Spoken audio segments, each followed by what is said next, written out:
جب لوگ رشوت لے کر کے یہ کہیں کہ میں کوئی غریبوں سے نہیں لیتا، میں صرف امیروں سے لیتا ہوں، تیری ڈیوٹی لگی اب حساب لینے کی، اب تو حساب لیا کرے گا۔ جب لوگ کسی کو گالی دے کے کہیں کہ اس کا بنتا تھا، اس کا ہوتا ہی یہ تھا، اس کا معنی ہے ضمیر مردہ ہو گئے۔ جب لوگ مرنے والوں کے جنازوں پر بھی سودے کرنے لگیں، اور جب لوگ میتوں پر بھی سیاست چمکانے لگیں، اور جب قوم اتنی دور نکل جائے کہ لوگ کسی کی مجبوری کو خرید کر اس سے فائدہ اٹھانے لگیں، اور جب کسی گرے ہوئے پر پیر رکھ کے گزرنا لوگ اپنا اعزاز جاننے لگیں، تو پھر ضمیر مردہ ہوتے ہیں۔ میرے نبی پاک علیہ الصلوۃ والسلام نے ضمیروں کو زندہ کیا، تازگی دی، خوبصورتی بانٹ دی، لوگوں کی روحیں تک صاف ہو گئی، ہر چیز بدل گئی۔ حضرت عبداللہ ابن عمر رضی اللہ تعالیٰ عنہ فرماتے ہیں کہ میں نے وہ زمانہ بھی دیکھا تھا، میں نے وہ دور بھی دیکھا تھا جب لوگ ڈاکہ زنی کرتے تھے، چوری کرتے تھے، مال کھا جاتے تھے، اور پھر میں نے وہ دور بھی دیکھا جب لوگوں نے غربتیں تو برداشت کیں لیکن بے ایمانی کو اپنے قریب نہیں آنے دیا، دھوکے فریب کو۔ فرماتے ہیں حضور نے یہ انقلاب برپا کر دی۔ نبی پاک علیہ السلام نے تقوی کی وہ چادر تنی کہ ہر شخص کا چہرہ اس میں چمکنے لگا۔ آپ فرماتے ہیں میں ایک دفعہ سفر پہ جا رہا تھا، رمضان کے علاوہ کچھ ایام تھے، تو میں نکلا، میرے پاس کچھ سرکہ تھا، کچھ کھجوریں تھیں، کچھ خشک چیزیں تھیں، تو میں رستے میں تھا، تو میں نے ایک جگہ پہ بیٹھ کے کھانا کھانے کا ارادہ کیا۔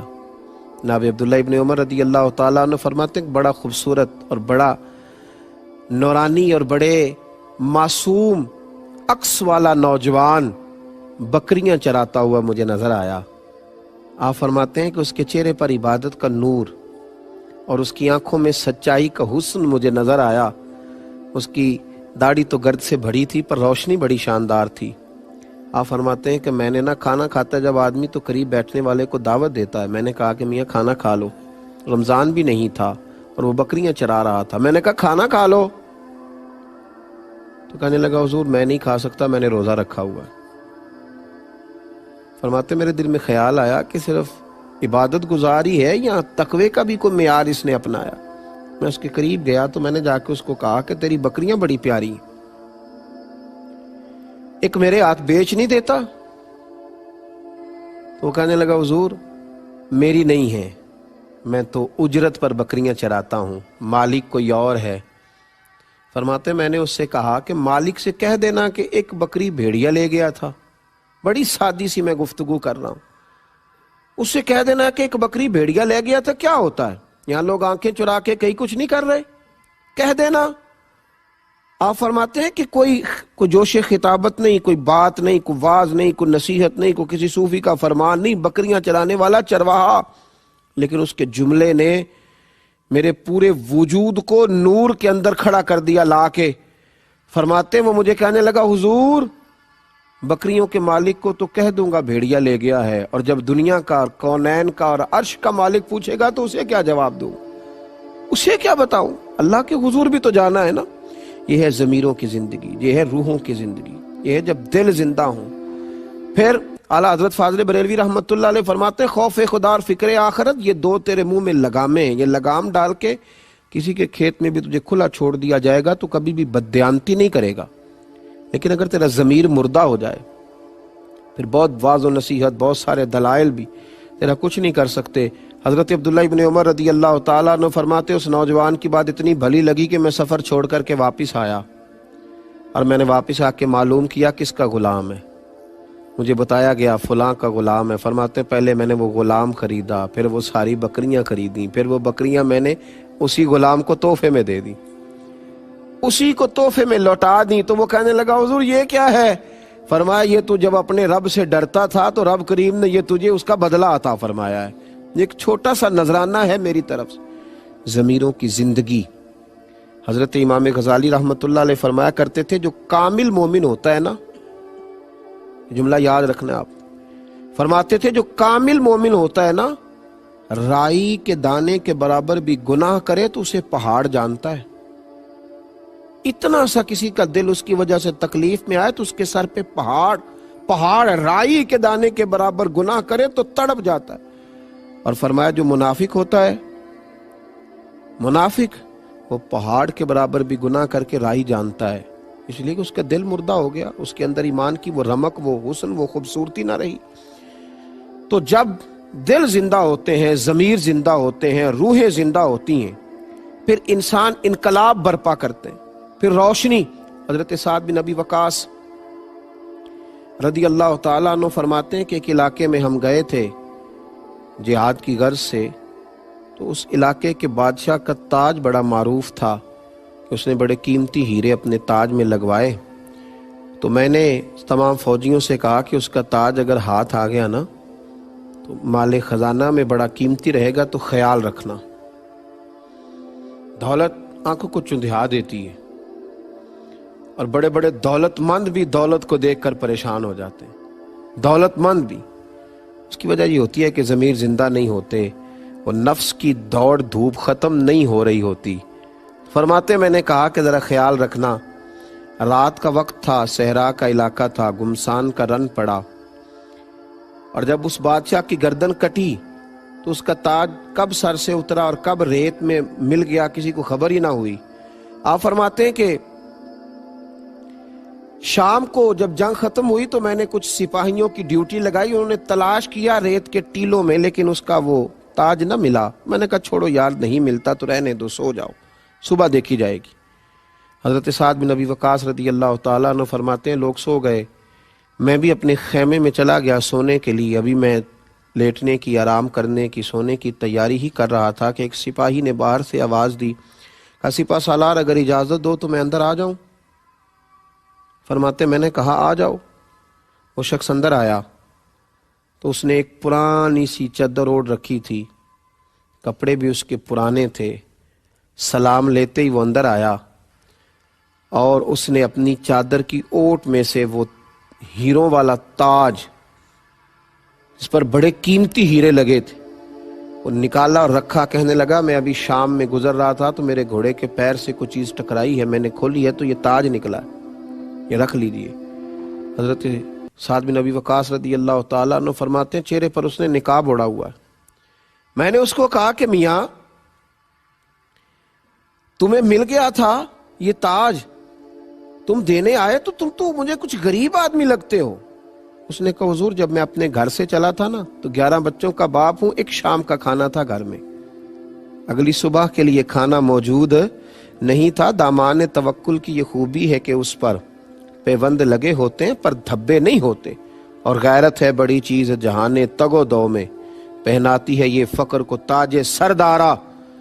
جب ضمیر زندہ ہوتے ہیں تو پھر یہ چھوٹے چھوٹے کاموں پر انسان کے منہ سے پانی نہیں ٹپکتا، پھر وہ کردار کا غازی ہوتا ہے، پھر اس کے لب و لہجے میں جو اس کی زبان پر ہوتا ہے اس کی روح پر بھی طاری ہوتا ہے۔ حضرت سعد بن ابی وقاص کہتے ہیں کہ میں نے اسے کہا تجھے تو بڑی ضرورت تھی یار، تو بڑا دیانتدار ہے۔ یہ لفظ میں نے کہے تو اس نے رخ پھیرا، اور جب وہ باہر جانے لگا تو میں نے آواز دی، میں نے کہا میاں سنو۔ اس نے میری طرف رخ نہیں پھیرا، چہرہ باہر کی جانب رکھا۔ میں نے کہا اپنا نام ہی بتاتے جاؤ، اپنے والد اور قبیلے کا نام ہی بتاؤ۔ تو کیا اس نے توجہ نہیں کی، اس نے رخ نہیں پھیرا، اور وہیں کھڑے کھڑے ایسا جملہ کہا کہ میری روح کو تازہ کر گیا۔ کہنے لگا حضور یہ تاج میں نے دیانتداری کے ساتھ آپ کے حوالے کیا ہے، تو یہ میں نے اپنے لیے نہیں کیا، یہ میں نے اپنے لیے نہیں کیا، یہ اشتہار چھپوانے، پوسٹر لگوانے اور لائکس بڑھانے کے لیے نہیں کیا، یہ میں نے اللہ اور اس کے رسول کی رضا کے لیے کیا ہے۔ اور جس رب رسول کے لیے میں نے یہ کام کیا ہے نا، وہ میرا نام بھی جانتے ہیں اور میرا قبیلہ بھی جانتے ہیں اور میرے والد کو بھی جانتے ہیں، مجھے لوگوں کو بتلانے کی ضرورت نہیں۔ یہ کب ہوتا ہے؟ جب ضمیروں میں زندگی ہوتی ہے، جب روحوں میں تازگی ہوتی ہے، جب انقلاب روح کا آتا ہے، طبیعت کا آتا ہے۔ نبی پاک علیہ الصلوۃ والسلام نے تقوی کی روشنی سے لوگوں کو آشنا کیا، نبی پاک علیہ الصلوۃ والسلام نے لوگوں کو اہمیت دلائی، بتلایا کہ گناہ گناہ ہوتا ہے، غلطی غلطی ہوتی ہے۔ بڑے بڑے لوگ چھوٹوں سے معافیاں مانگنے لگے، بڑے بڑے قد کاٹھ والے اپنے ضمیروں کا بوجھ اتارنے لگے۔ حضرت ابو ذر غفاری نے جناب بلال حبشی کو حبشن کا بیٹا کہہ دیا۔ کس کے بیٹے تھے وہ؟ حبشن کے بیٹے تھے نا، حبشن کا بیٹا کہہ دیا۔ یہاں لوگوں کو آر دلاتے نہیں، کبھی برادریزم کے نام پر، کبھی قبیلے کے نام پر، کبھی اس کے کام کے نام پر، کبھی اس بیچارے کا جو عہدہ ہوتا ہے اس پر حبشن کا بیٹا کہہ دیا، حبشن کا۔ حضرت بلال حبشی مسجد میں بیٹھ کر رونے لگے۔ معصوم آمنہ، نبی رحمت، رسول اکرم سید عالم علیہ السلام تشریف لائے۔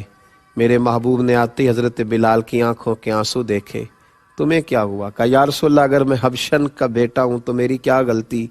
ہوا کیا؟ یا رسول اللہ مجھے فلاں نے، ابو ذر غفاری رضی اللہ تعالیٰ عنہ نے حبشن کا بیٹا کہا ہے۔ حضور منبر پر بیٹھے اور منبر پر بیٹھ کے کہا میں نے تو جاہلیت کی یہ ساری باتیں قدموں تلے روند دی تھی، تم ابھی تک یہ جملے دہراتے ہو؟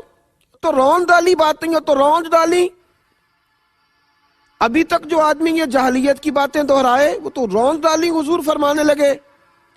نبی کریم علیہ السلام نے جب یہ کہا تو حضرت ابو ذر غفاری اٹھے اور اٹھ کر حضرت بلال حبشی کے قریب گئے اور جا کے کہنے لگے بلال اپنا قدم اٹھا اور میرے چہرے پہ رکھ، تھا تو حبشن کا بیٹا اور اب میرے رسول نے تجھے بڑی عزتیں عطا کر دی ہیں، اب یہاں کوئی چھوٹا بڑا نہیں رہے گا، اب سارے عروج پائیں گے، اب سب کو برکات ملیں گی جب ضمیر زندہ ہوتے ہیں۔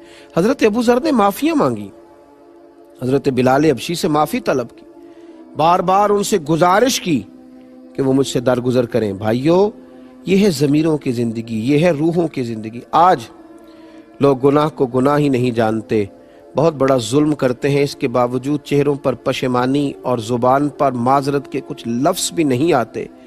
آج لوگ بہت سارا حرام کھا کر کے اس کے باوجود کہتے ہیں کہ جناب یہ حق تھا، یہ چلتا ہی ایسے ہے، یہ معاشرہ ہی ایسے ہے، اس کی بنا ہی ایسے ہے۔ مجھے ایک شخص نے ایک جگہ پہ کہا، میں ملک سے باہر تھا، غیر مسلموں کا علاقہ تھا، کہنے لگے یہاں نیکی کرنا بڑا مشکل کام ہے جی، یہ معاشرہ بڑا عجیب ہے، یہاں نیکی کرنا بڑا مشکل ہے، چاروں جانب کفر ہے، نفاق ہے۔ تو میں نے کہا ایک بات بتلاؤ، حضرت ابو بکر صدیق جن لوگوں کے درمیان رہ کے نیکی کرتے تھے وہ بھی تو سارے کافر تھے،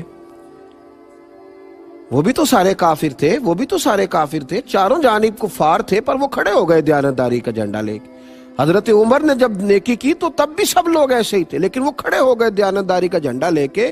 مکے میں، مدینے میں، طائف میں سب لوگ غیر تھے، لیکن مسلمانوں نے نیکی کا علم بلند کیا تو دائیں بائیں دیکھ کر بلند نہیں کیا، اللہ رسول کی ذات دیکھ کے بلند کیا۔ ضمیروں کو زندہ کریں، دائیں بائیں دیکھ کے جو نیکی کرے گا وہ کر ہی نہیں سکے گا۔ نیکی دائیں بائیں دیکھ کے نہیں ہوتی، نیکی تو خدا کا کرم دیکھ کے ہوتی ہے اور مصطفیٰ کریم کی رحمت دیکھ کے ہوتی ہے۔